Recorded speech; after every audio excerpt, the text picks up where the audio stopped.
보시면은 압사당할 것 같아요. 뭐 이런 얘기를 해요. 그렇죠. 그러니까 예. 그게 10시 15분에 그때 이제 소방에 신고된 그 음. 시점부터 참사 그렇죠. 발생했던 그 시점부터 4시간 좀 전쯤에 그런 상황에도 불구하고 압사당할 것 같아요. 겨우 네. 빠져나왔는데 이거 인파 너무 많은데 통제 좀 해주셔야 될 것 같아요. 라고 얘기를 분명하게 합니다. 그렇죠.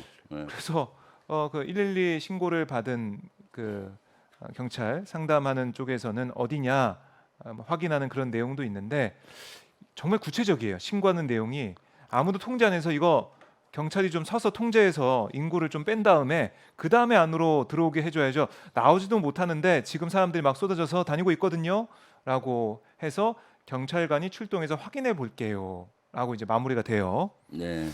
그렇게 해서 11건의 네. 112 신고가 있었습니다. 그렇습니다. 그런데 예. 뭐 처음에는 출동하더니 나중에는 예. 출동도 안 해요. 그렇죠. 9시 넘어서 출동도 안 한 것 같지.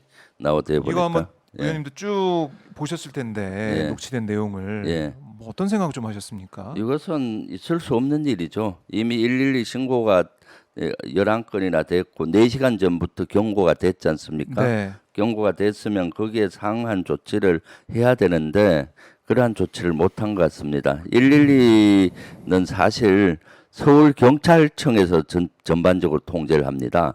그럼 네. 서울경찰청에서는 또 중요한 112 이런 신고라든가 사건은 네. 또 그 대통령실에도 보고를 한다고 그래요. 네. 예, 그냥 이건 단순히 통상범 112 신고하면 용산 경찰서에서 가능하는 것 같은데 그것이 네. 아니라 112 신고는 서울 경찰청에서 네. 그 관여를 하고 그런 조치를 하게 되는데 음. 이렇게 신고가 오고 함 사항을 파악해서 가도하리만큼 사실 조치해야 됩니다. 사고에 관계된 것은. 근데도 이런 조치를 안 했다는 것은 참 경찰도 그렇고 네. 또 그 위에 대통령실까지도 이게 아마 보고가 됐을 텐데 112 신고가 이런 여러 가지 또 이상한 신고잖아요. 보통 일어나기 어려운 압사될 것 같다 뭐 이런 네. 것들은 대단히 그런 것인데 너무나 미온적이고 너무나 이렇게 안일한 안보 불감증에 걸려 있지 않나 하는 생각을 합니다. 네. 예. 서울 경찰청에서 이거를 112 네. 신고 같은 경우는 이제 파악을 하고 통제를 네. 한다고 관리한다고 말씀하셨으니까 서울 경찰청에서 이거를 빨리 좀 파악을 해가지고 네. 용산서뿐이 아니고 예. 다른 좀 서울 내에 있는 예. 그런 경찰서에 지원 요청할 수도 있는 거고 네, 그렇죠. 여러 가지 상황을 파악해서 조치할 수가 있었는데 안 됐군요. 예, 그날은 사실 삼각지 지역에도 그 경찰 기동대가 1000여 명 투입이 돼 있었고 그런 인원들을 전환을 해서 네. 조치를 할 수 있었던 것이죠. 아, 그런데 아마 그런 종합적인 컨트롤 타워가 제대로 작동이 안 됐다라고 네. 보여지는 겁니다. 그러니까 사실 서울 경찰청이나 용산 경찰서 또는 여기와 관련된 지자체 뭐 이런 데서는 특히 경찰 쪽에서는 업무 우선순위가 여기에 대해서 가장 기본적인 것을 망각한 것 같아요.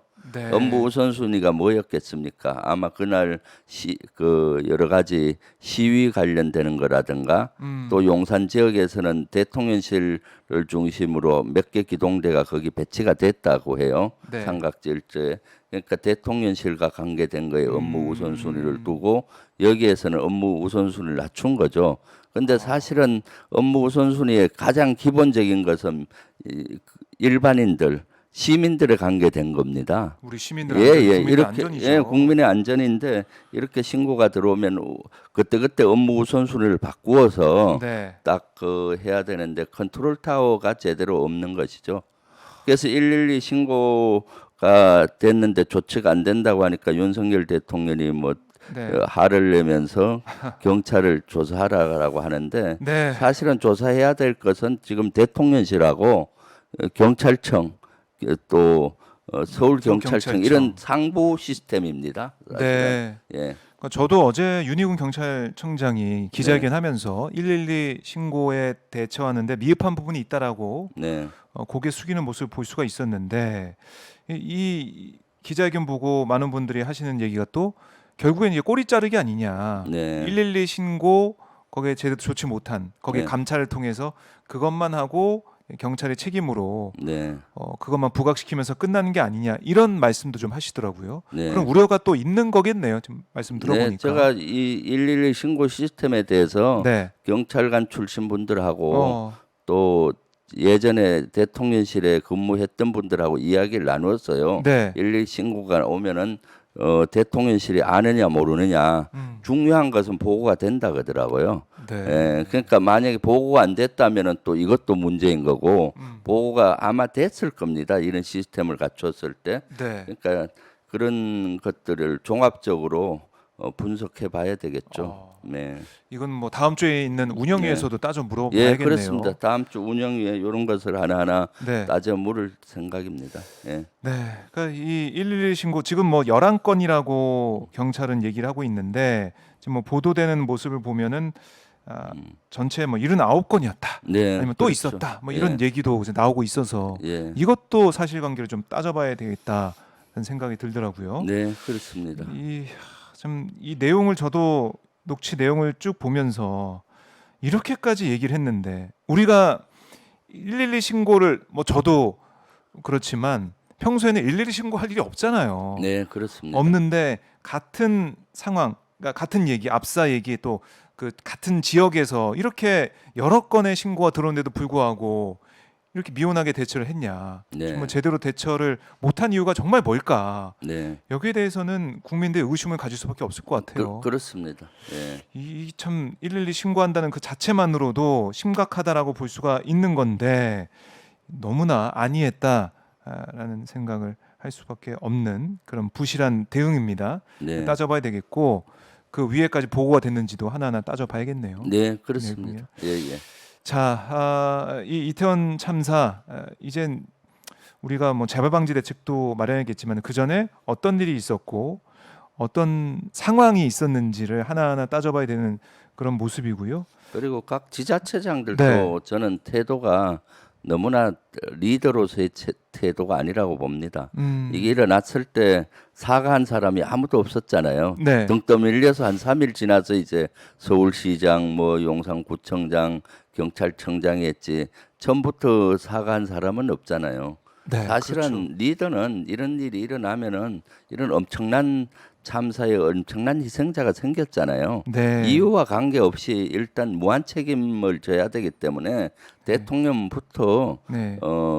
여기에 대해서 이렇게 많은 인원들이 불행한 참사가 일어났는데 미안하다, 죄송합니다. 네. 여기에서 대해서 그러면서 먼저 그런 얘기를 하고 애도하고 또 추모하면서 여기에 대한 후속 조치 또는 사태 수습을 잘하겠습니다. 이렇게 나오는 거여야 되는 겁니다. 네. 서울시장도 마찬가지고요. 서울시장도 공항에 나와서 첫 인터뷰할 때 그런 얘기 없이 없었죠. 아직 사태 여러 가지를 하긴 하고 뭐 하겠다라는 식으로 얘기했잖아요. 네.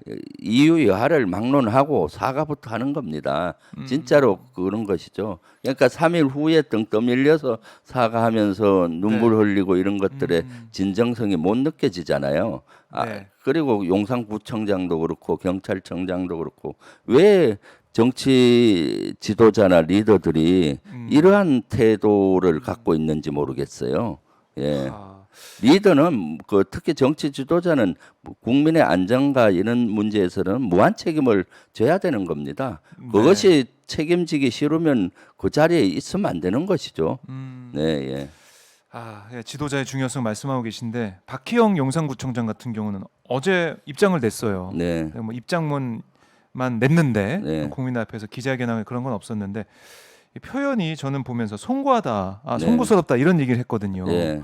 근데 사실 송구하다라는 사전적 의미는 매우 두렵고 거북하다 예. 이 뜻이거든요. 예. 그러니까 언론에서는 관용적으로 뭐 송구하다, 송구스럽다 하면은 사과했다라고 표현하는데 네. 뭐 유감 표명도 마찬가지고 예. 사과했다고 하는데 이건 또 어떻게 보면은 정확히 면면해 보면 정확한 사과가 또 아니잖아요. 네, 그렇습니다.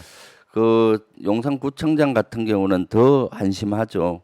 도저히 그 구청장으로서의 자세가 아닙니다. 네. 할 만큼 했다라는 식이잖아요. 할 만큼 한 게 아니죠. 먼저 사과하고 지역에서 이런 일이 일어난 거는 구청장에 큰 책임이 있죠, 사실은. 네. 사과부터 진정으로 하고 뭐 그다음 어떻게 얘기해야 되는데 할 만큼 했다라고 하잖아요. 네. 그러니까 뭐가 잘못됐는지도 모르는 거예요. 자기 자신의 구청장의 권한이 뭐고 책임이 뭐고 또는 임무가 뭐고 역할이 뭔지를 제대로 모르는 거에 기인하지 않았나 생각이 들고요. 네. 그러면서도 또 어저께 사과는 그냥 사과문을 냈잖아요. 본인은 그렇죠. 말로 한 것도 예, 예. 아니고 사과- 참 어떻게 이런 태도 그러니까 지금 우리 당에서도 추모 분위기를 계속 가지고 갈 것이 아니라 추모도 하면서 이제부터는 원인 규명부터 해서 아하. 사태 수습 같이 관여해서 하자고 하는 것이 네. 그 관계된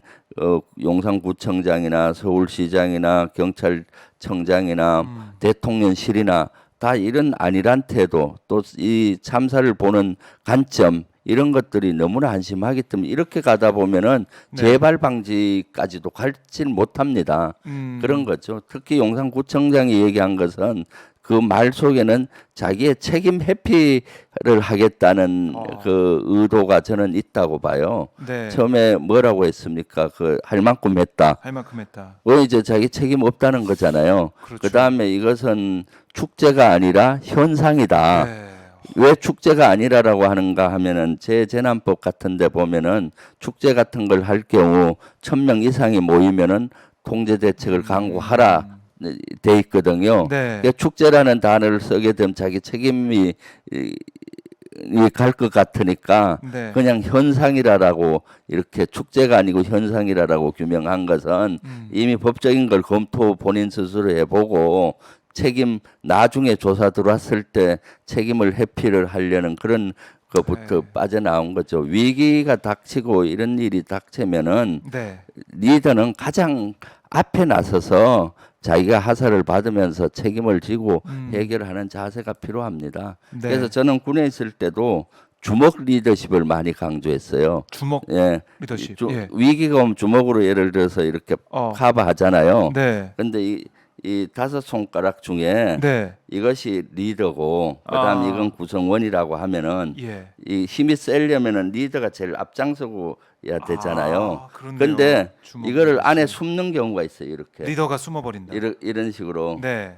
예? 이렇게 치면은 제일 먼저 부러지는 게 어디겠어요? 이 손가락이 제일 먼저 부러져 오히려. 리더가 그렇네요.